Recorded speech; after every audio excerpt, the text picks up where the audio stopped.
So now अब तुम्हारा एडा का एग्ज़ाम हो चुका है एंड बहुत सारे रिव्यू आए हैं मेरे पास कि भैया जो एग्ज़ाम है वो मतलब as a kind of moderate गया है। सो चलो पेपर का रिव्यू करते हैं। एंड सबसे पहले मैं बता दूं कि अगर चैनल पे नए हो तो प्लीज़ चैनल को सब्सक्राइब कर लेना एंड वीडियो को लाइक कर देना, ठीक है।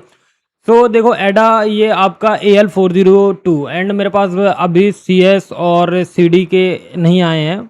एंड ये AL402 का ग्रेडिंग सिस्टम का बीटेक 4 सेमेस्टर का एग्ज़ाम होने वाला है, ठीक है। तो देखो यहाँ पे जो इनका जो पेपर का पैटर्न रहा है वो ज़्यादातर क्या रहा है, थ्योरेटिकल प्लस न्यूमेरिकल रहा है। क्या रहा है? Theoretical plus numerical. तो देखो सबसे पहले मैं बता दूं कि फाइंड बिगो ओ एन नोटेशन से आया है, जो कि अपन के सैम्पल पेपर पे ये था पेपर पे, ठीक है। तो देखो आई होप मेरे को इतना तो ट्रस्ट है कि तुम ये बिगो ओ तो फाइंड करके आ ही गए होगे कि आपका FN मतलब फंक्शन आपको दिया गया है 10 n² एंड 100n+6, ठीक है ना। फिर आपसे अप्लाई क्विक सॉर्ट का भी बन गया होगा, क्योंकि ये आपको ये एरे दिया गया है एंड इसमें आपको क्या अप्लाई करना है, क्विक सॉर्ट अप्लाई करना है। तो मान लो 7 मार्क्स यहाँ से और 7 मार्क्स यहाँ से, ठीक है। एंड इसको तुम ये मतलब एरो को क्या करना था, क्विक सॉर्ट अप्लाई करना था और बहुत ईजी है ये एकदम, ठीक। फिर आता है आपके पास कौन सा question, right an algorithm of search an element using binary search method. तो देखो अगर क्विक पढ़ के गए होगे तो बाइनरी सर्च मेथड भी बन गया होगा एंड इसमें क्या लिखना था आपको, एनालाइज करना था वर्स्ट एवरेज और बेस्ट केस की, इनका बेस्ट केस क्या होता है, ठीक है, एनालाइज करना था आपको, ठीक है। तो ये भी बन गया होगा क्योंकि क्विक सॉर्ट और बाइनरी सर्च मेथड ये सारे सिमिलर हैं, तो ये बन गए होंगे आपसे, ठीक है। फिर आपका आता है रिकरेंस रिलेशन। तो देखो ये रिकरेंस रिलेशन है, ये क्या फॉर्म कर रहा है, ये फॉर्म कर रहा है आपका मास्टर थ्योरम। तो मास्टर थ्योरम में क्या बोलते हैं, देखो मास्टर थ्योरम का ये वाला फॉर्म बनता है, ठीक है। ये फॉर्म बन गया। तो यहाँ पे आपका जो ये 2 है, 2 पे आपका ए बन गया, यहाँ पे आपका बी बन गया। तो ये मास्टर थ्योरम का ये फॉर्म बन रहा है। तो आई थिंक ये भी बन गया होगा तुमको, ठीक है। आपको सॉल्व करना था रिकरेंस रिलेशन, इसमें कोई स्पेसिफिक मेथड लिखा नहीं है, दैट्स वाई आप कर सकते हो, ठीक है। नाउ नेक्स्ट क्वेश्चन है थर्ड का ए, कंसीडर दैट 3 आइटम्स जिनका वेट या weight and profit of each items is given below, ठीक है। तो अभी यहाँ पे ध्यान से देखना, थोड़ा सा ट्रिकी क्वेश्चन है। आई क्या है हमारा 1 2 3, वेट क्या है 18 15 10 एंड प्रॉफिट है 30 21 एंड 18। हमारा जो वेट की कैपेसिटी है मतलब बैग की कैपेसिटी है वो कितनी है, 20 है।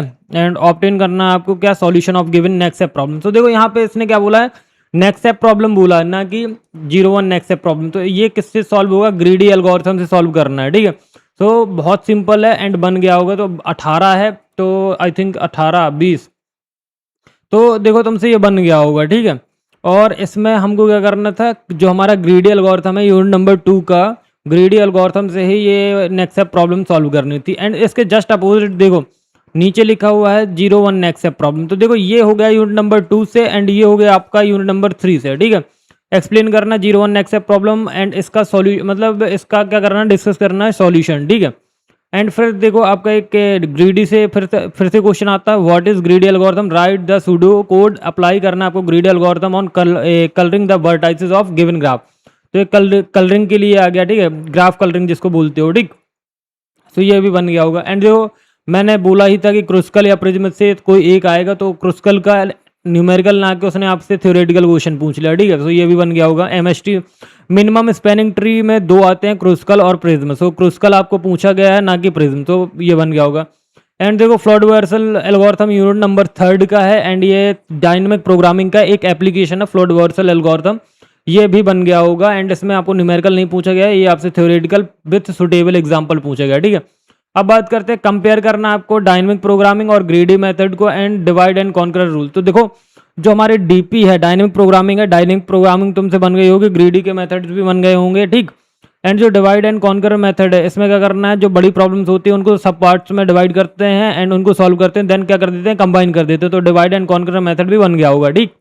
अब देखो आपको क्या करना है, तो question number 6, obtain any 2 solution of 4 queen problem, stabilize the relation between them. तो देखो 4 क्वीन प्रॉब्लम है, तो 4 क्वीन प्रॉब्लम में क्या बनेगा, 4x4 का चेस का बोर्ड बन जाएगा, ठीक है।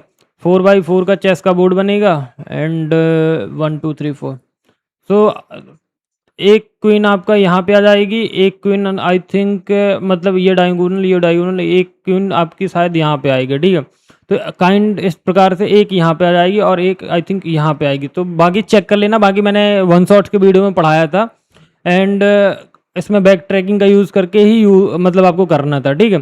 सो इसी टाइप से होगा, क्योंकि देखो यहाँ पे भी नहीं जा रही, यहाँ पे भी नहीं जा रही एंड इसके डायगोनल पे भी नहीं जा रही, इसके डायगोनल पे भी नहीं जा रही। हाँ ठीक है। तो देखो क्वेश्चन नंबर 6 का भी, बाकी इसको एक बार वन शॉट से चेक कर लेना कि 4x4 का जो अपना क्या है, 4 क्वीन प्रॉब्लम्स का है, तो क्या इसी प्रकार से बनता है या नहीं बनता। तो Hamiltonian cycle, what is Hamiltonian cycle and explain करना है how it's can be solve by using back tracking approach, ठीक है। तो ये भी बन गया होगा। एंड 7th नंबर का है lower bound theory and solve करना आपको एल्जेब्रिक प्रॉब्लम। सो ये आई थिंक अब देखो 7 क्वेश्चन हुए, 5 से तो ज़्यादा बन ही गए ना अपन को, ठीक है। अब नाउ अब 7th का भी तो ट्रेबिल टीएसपी का आ गया, तो टीएसपी का न्यूमेरिकल ना के थ्योरेटिकल पूछ लिया गया। एनपी और एपी और एनपी में डिफरेंस पूछ लिया गया और explain approximation algorithm and vertex का। तो देखो जो पेपर है बहुत इजी था, अगर तुम लोग करके गए हो, अगर वन शॉट ही पढ़ के गए हो या अपना सैम्पल पेपर उठा के आपने पढ़ लिया, तो पेपर बहुत मतलब बहुत ज़्यादा इजी था, क्योंकि न्यूमेरिकल इतने थे नहीं, दैट्स वाई थ्योरेटिकल क्वेश्चन ही थे। एंड अगर ये वाला वीडियो भी देख लिया है आपने तो इतने में काम हो जाएगा, ठीक है। एंड बाकी जो मैं 4 क्वीन प्रॉब्लम्स का जो बता रहा था मैं आपको, प्लीज़ आप किस पे देखोगे, इस वाले वीडियो पे देख लेना, मैंने 4 क्वीन प्रॉब्लम्स का समझाया था, ठीक है। तो बाकी बहुत पेपर इजी गए। एंड अब अभी देख लेते हैं कि अब आपका जो नेक्स्ट एग्जाम है वो किस चीज़ का है। सो 4th सेमेस्टर का next exam I think software engineering का है, ठीक है। सो अब जो नेक्स्ट एग्जाम है वो आपका 10 तारीख का है एंड अब 4 दिन है आपके पास।